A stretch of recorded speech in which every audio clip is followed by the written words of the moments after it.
سورۃ الطلاق مدنی سورت ہے. بسم اللہ الرحمن الرحیم.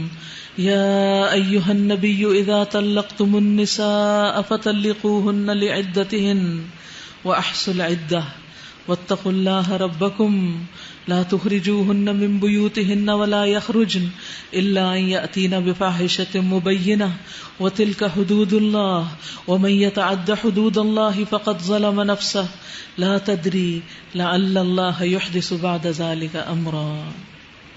اے نبی صلی اللہ علیہ وسلم، جب تم لوگ عورتوں کو طلاق دو تو انہیں ان کی عدت کے لیے طلاق دیا کرو، یعنی عدت کا آغاز کرنے کے لیے طلاق دو.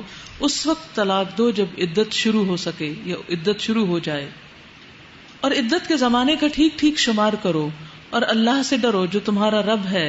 زمانہ عدت میں تم انہیں ان کے گھر سے نہ نکالو، گھروں سے نہ نکالو، کک آؤٹ نہیں کرو، اور نہ وہ خود نکلے، الا یہ کہ وہ کسی صریح برائی کی مرتکب ہوں، اس صورت میں نکال سکتے ہو. اور یہ اللہ کی مقرر کی ہوئی حدیں ہیں، اور جو کوئی اللہ کی حدوں سے تجاوز کرے گا وہ اپنے اوپر خود ظلم کرے گا. تم نہیں جانتے، شاید اس کے بعد اللہ موافقت کی کوئی صورت پیدا کر دے. Be hopeful, be positive. پھر جب وہ اپنی عدت پوری کر چکے تو انہیں بھلے طریقے سے اپنے نکاح میں روک رکھو یا بھلے طریقے سے ان سے جدا ہو جاؤ، اور دو ایسے آدمیوں کو گواہ بنا لو جو تم میں سے صاحب عدل ہوں، اور اے گواہ بننے والو گواہی ٹھیک ٹھیک اللہ کے لیے ادا کرو. یہ باتیں ہیں جن کی تم لوگوں کو نصیحت کی جاتی ہے، ہر اس شخص کو جو اللہ اور آخرت کے دن پر ایمان رکھتا ہو. ہم لوگ شادی سے متعلق کیا کچھ نہیں جانتے، اس کی ساری رسم و رواج، خرافات، کچھ ہندوؤں سے لیے، کچھ کہیں اور سے، اور ان سب کا ملغوبہ اکٹھا کر کے ہم نے اپنی شادیوں کے طور طریقے طے کر رکھے، اور ان کے خلاف ورزی کوئی نہیں کرتا، ان کو ریچولز کی طرح لیتے. مہندی بھی ہوگی اور مہندی میں یہ اور یہ چیز ہوگی، اور بارات اس قسم کی ہوگی، اور ولیمہ اس طرح کا ہوگا، بارات میں یہ جوڑا پہنا جائے گا، ولیمے میں یہ جوڑا پہنا جائے گا، اور پھر مزید بھی اور بہت سی قسموں کی رسمیں. اور بچے کو پتا ہے، اور شادیوں کے موقع پر مہندی پر جو گانے وانے گائے جاتے ہیں وہ بھی سب کو رٹے ہوئے ہیں. لیکن اگر ان میں سے کسی ایک سے پوچھیں کہ طلاق کا حکم پتا ہے کہ اس کے کیا حدود اور شرائط اور قیود ہیں، کیونکہ ہر چیز اپنے اپوزٹ سے پہچانی جاتی ہے نا. شادی اور طلاق ایک دوسرے کا جوڑا ہے، کہ ہو سکتا ہے کل کو نہ بنے اس شادی میں تو پھر کیا ہوگا اس کا نہیں پتا. بیٹھے بیٹھے غصے میں صاحب جتنی دفعہ مرضی طلاق دے دیں اور پھر جتنی دفعہ چاہیں رجوع کر لیں. یہ اللہ کی حدوں کے ساتھ اور اللہ کی آیات کے ساتھ کھیلنا ہے. تو اس لیے جہاں شادی اور اس سے متعلق خطبہ نکاح اور حقوق اور فرائض کی ادائیگی کے متعلق معلومات ہونی چاہیے، وہاں طلاق سے متعلق بھی اللہ کی جو تعلیم ہے، جو نصیحت ہے، وہ پتہ ہونی چاہیے. ذالکم یوعظ بہ من کان یؤمن باللہ والیوم الآخر ومن یتق اللہ یجعل لہ مخرجا. انڈر لائن کر لیجیے. اس جھگڑے فساد میں بھی جو کوئی اللہ سے ڈرتے ہوئے کام کرے گا، اللہ اس کے لیے مشکلات سے نکلنے کا راستہ بنا دے گا. چاہے لڑکا ہو یا لڑکی، دونوں کو اللہ سے ڈرنا چاہیے، اور دونوں کے پیرنٹس کو بھی اللہ سے ڈرنا چاہیے. کیونکہ مسئلہ پتہ کیا ہوتا ہے، جب شادی کے بعد طلاق ہوتی ہے نا، تو دونوں بچے نہیں، دو خاندان انوالو ہو جاتے ہیں اور ان کے تعلقات خراب ہو جاتے ہیں. اور پھر بعض اوقات لڑکی لڑکا آپس میں صلح بھی کرنا چاہتے ہیں تو خاندان نہیں کرنے دیتے. جو کوئی اللہ سے ڈرتے ہوئے کام کرے گا، اللہ اس کے لیے مشکلات سے نکلنے کا کوئی راستہ پیدا کر دے گا، اور ایسے راستے سے رزق دے گا جدھر سے اس کا گمان بھی نہ جاتا ہوگا، وہ سوچ بھی نہ سکتا ہوگا. اور جو اللہ پر بھروسہ کرے اس کے لیے وہ کافی ہے. اللہ اپنا کام پورا کر کے رہتا ہے. اللہ نے ہر چیز کے لیے ایک تقدیر مقرر کر رکھی، ہر چیز کا ایک وقت ہے.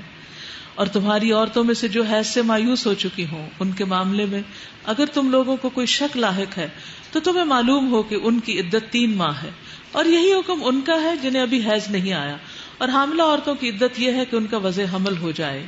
جو شخص اللہ سے ڈرے اس کے معاملے میں وہ سہولت پیدا کر دیتا ہے. یہ اللہ کا حکم ہے جو اس نے تمہاری طرف نازل کیا ہے. جو اللہ سے ڈرے گا اللہ اس کی برائیوں کو اس سے دور کر دے گا اور اس کو بڑا اجر عطا کرے گا. انڈر لائن وَمَن يَتَّقِ اللَّهَ يُكَفِّرْ عَنْهُ سَيِّئَاتِهِ. بعض اوقات انسان کسی بری عادت میں مبتلا ہوتا ہے، کسی گناہ میں پڑ جاتا ہے، بار بار وہ غلط کام کرتا ہے، لیکن ساتھ اللہ سے ڈرتا بھی ہے، تو اگر وہ ڈرتا رہے اور مزید ڈرتا رہے اور ڈرنے کی ڈوز بڑھا دے تو اللہ سبحانہ وتعالیٰ اس کی برائی اس سے دور کر دے گا اور اس کو اجر عظیم بھی عطا کرے گا. سبحان اللہ. یعنی گناہ چھوڑنے پر اجر عظیم. کتنا قدردان ہے یہ رب. ان کو زمانہ عدت میں اسی جگہ رکھو جہاں تم رہتے ہو، جیسی کچھ بھی جگہ تمہیں میسر ہو، اور انہیں تنگ کرنے کے لیے ان کو مت ستاؤ. ان کو ستاؤ نہیں کہ وہ سب کچھ خود ہی چھوڑ کے چلی جائیں، اپنا حق مہر بھی معاف کر دیں. اور اگر وہ حاملہ ہوں تو ان پر اس وقت تک خرچ کرتے رہو جب تک ان کا وضع حمل نہ ہو جائے.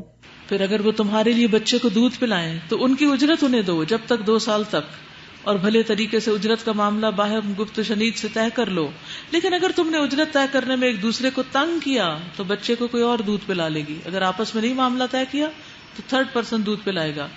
خوشحال آدمی اپنی خوشحالی کے مطابق نفقہ دے، اور جس کو رزق کم دیا گیا ہو وہ اسی مال میں سے خرچ کرے جو اللہ نے اسے دیا ہے. اللہ نے جس کو جتنا کچھ دیا ہے اس سے زیادہ کا وہ اسے مکلف نہیں کرتا. بعید نہیں کہ اللہ تنگ دستی کے بعد فراخ دستی بھی عطا فرمائے.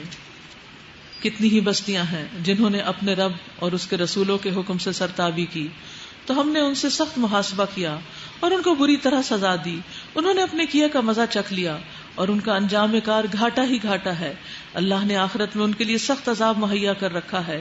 بس اللہ سے ڈرو اے صاحب عقل لوگو جو ایمان لائے ہو.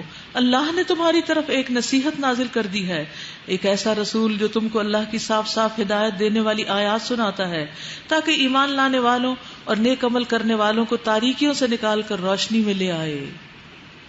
جو کوئی اللہ پر ایمان لائے اور نیک عمل کرے اللہ اسے ایسی جنتوں میں داخل کرے گا جن کے نیچے نہریں بہتی ہوں گی. یہ لوگ ہمیشہ ہمیشہ ان میں رہیں گے. اللہ نے ایسے شخص کے لیے بہترین رزق رکھا ہے.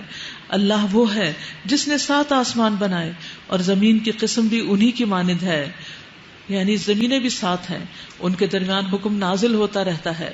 یہ بات تمہیں اس لیے بتائی جا رہی ہے تاکہ تم جان لو کہ اللہ ہر چیز پر قدرت رکھتا ہے، اور یہ کہ اللہ کا علم ہر چیز پر محیط ہے.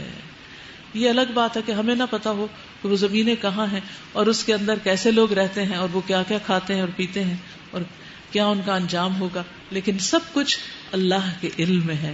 تو اصل میں اللہ کے علم کی عظمت جانو اور اس پر ایمان لاؤ.